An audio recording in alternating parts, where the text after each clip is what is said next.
Hey everybody, welcome back to my channel.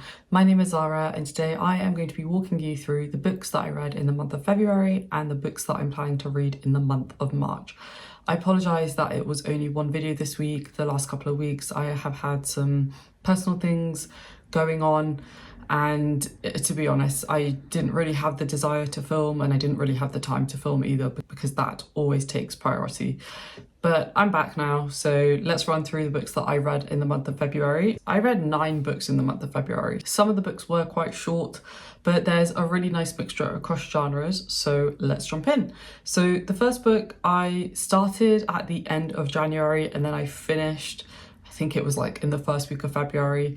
That was Onyx Storm by Rebecca Yarros, which I gave 0 stars. I have done my spoiler-filled deep dive, so feel free to check that out. But I'm not going to say anything more than the fact that it was the worst book that I've ever read. Terrible writing, terrible characterizations, just terrible everything. It was really, really bad. Then I picked up another book that I really did not like, and that I also have a review up now, and that is Latvona by Otessa Moshfegh. I gave this a 1 star. This book was just not saying anything, and I don't understand how a book about kind of corruption and about the misappropriation of power could have nothing to say. Like, I think it's one of the easiest themes to talk about, and yet this author managed not to say anything meaningful or thought-provoking, which I think is actually quite the achievement. So that was a 1 star. I don't think I am going to read any more Otessa Moshfegh.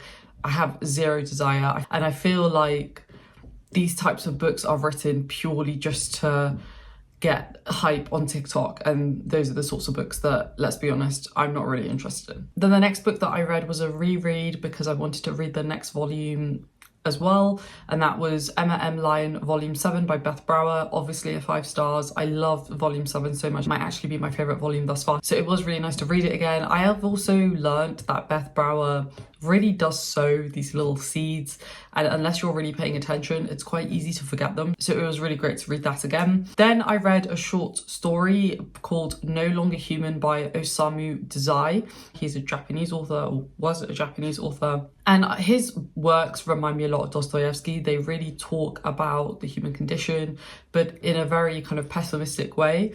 And this book was a book that I read in 1 sitting because it is really short, and I just kind of sat there for about an hour just kind of thinking about what I had read, because it is very thought-provoking and it kind of makes you look at your own life through a different perspective. I will be doing probably a speedy book review on this at some point in the near future, so watch this space for that. Then I read a non-fiction book, and it's really interesting. I don't actually talk about a lot of the non-fiction that I read on my channel because I read a lot of non-fiction as well. So let me know down below if you are interested in learning more about what I read. But the problem is that I read non-fiction very differently to how I read fiction, because a lot of the time I read history books, philosophy books, and often I kind of dabble in, and then time passes and then I go back to it, and then more time passes, then I go back to it. Because especially with philosophy, I really like to think about what I've read, and because I read a lot of Greek philosophy in particular, I need like time, and I don't like to just necessarily read the whole book through. So that's why it's quite hard for me to kind of talk about what other books that I'm reading, particularly that are non-fiction. So if that's of interest though, I can figure out a way to maybe bring those up at some point. But I did read The Message, which is also by Ta-Nehisi Coates, one of my favourite writers. I read that all the way from beginning to end because it's recounting his journey as he travels across the US, but also parts of Africa, and he also goes to Palestine as well. And he talks about things that he's witnessed and observed going throughout that journey. It's an absolutely fascinating book. Ta-Nehisi Coates is an absolutely incredible author. I've read some of his essays before. This is my first full-length novel of his, and I really, really enjoyed reading it. I will be doing a dedicated video on this because I think a lot of you who watch my channel would actually be really interested in this, because he has a lot of really interesting things to say. And I gave that one a 5 stars. The next book that I read was Emma M. Lyon Volume 8, which was the new one that came out in 2024. And I gave that a 5 stars. It was amazing. It was so good. I can't really say anything because it's volume 8 and I don't want to spoil anything by accident. but it was fantastic. I think Beth Brower is one of the few authors that can make me laugh, can make me cry, can make me happy, can make me sad, all in the same book. Like, actually that's not true, but she is one of the ones that can do that consistently. It's so, so good. Then we picked up the Patreon buddy read and we read Ghost Written by David Mitchell. I believe this was his debut book and it is sci-fi. I gave this one a 3 stars because I've learned by reading this book that I can confidently say now that I don't like stories where each chapter is a different story and they're all connected together with an overarching narrative.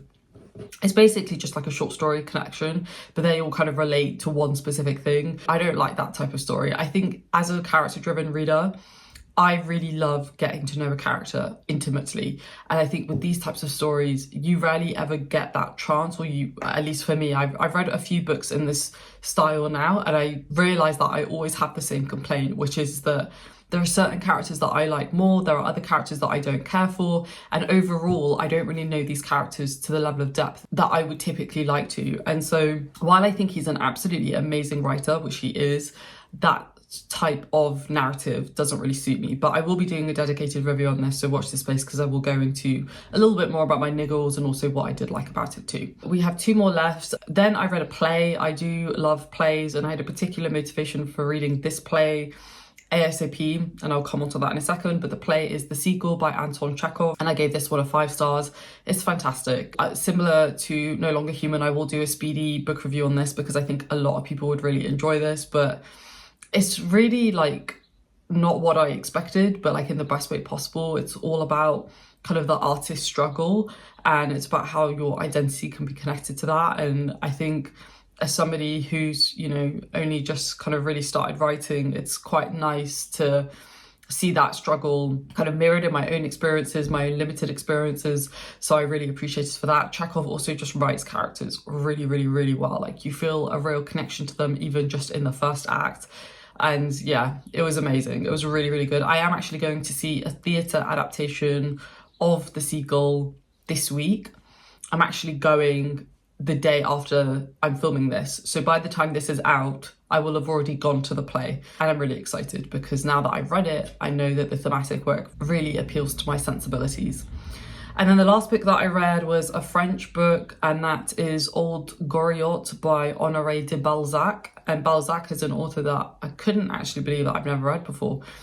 As some of you may know, like, I do really like French literature. I mean, one of my favourite books of all time is from Dumas, who was French.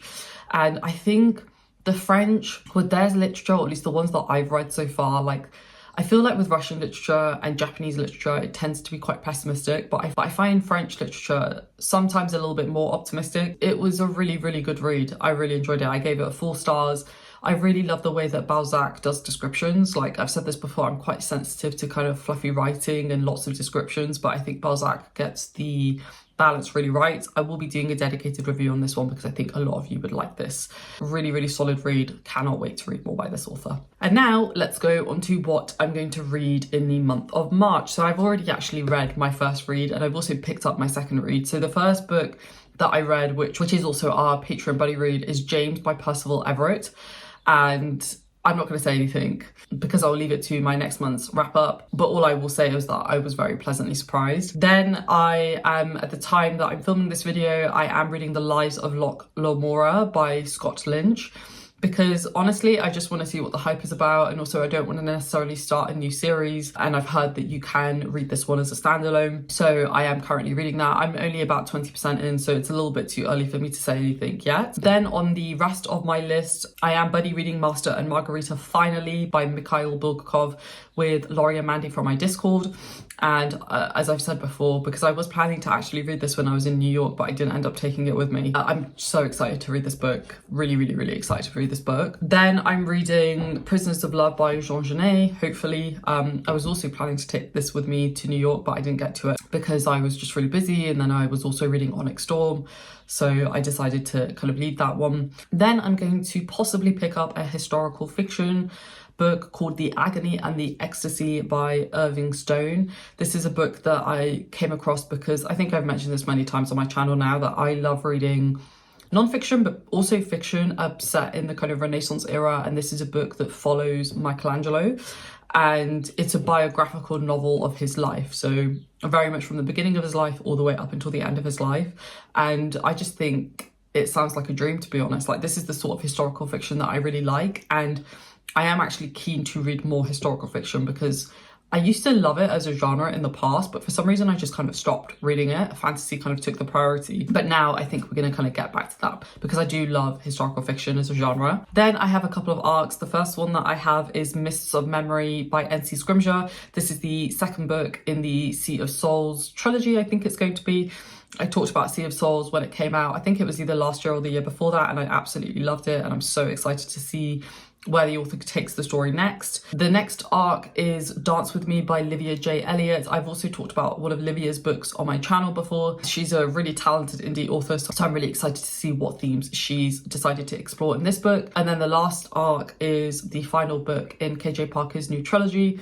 I'm going to finish that off this month because I'm really excited to see how it ends, and I think it's also coming out later this month as well, so that I'm also in a good position to do a series review once the books are out. There is a potential option that I might start the 5th season by N.K. Jemisin this month. I don't know if that's likely though, because I've got quite a lot of big books on my roster this month, but let's assume I get through all of those books or my mood changes and I want to read some more fantasy, then that is also a potential option. So that's it. Those are the books that I read in the month of February, and those are the books that I'm planning to read in the month of March. Let me know down below if there were any particular hits or misses that you read last month, and also if there's any books that you're particularly excited to read in the month of March.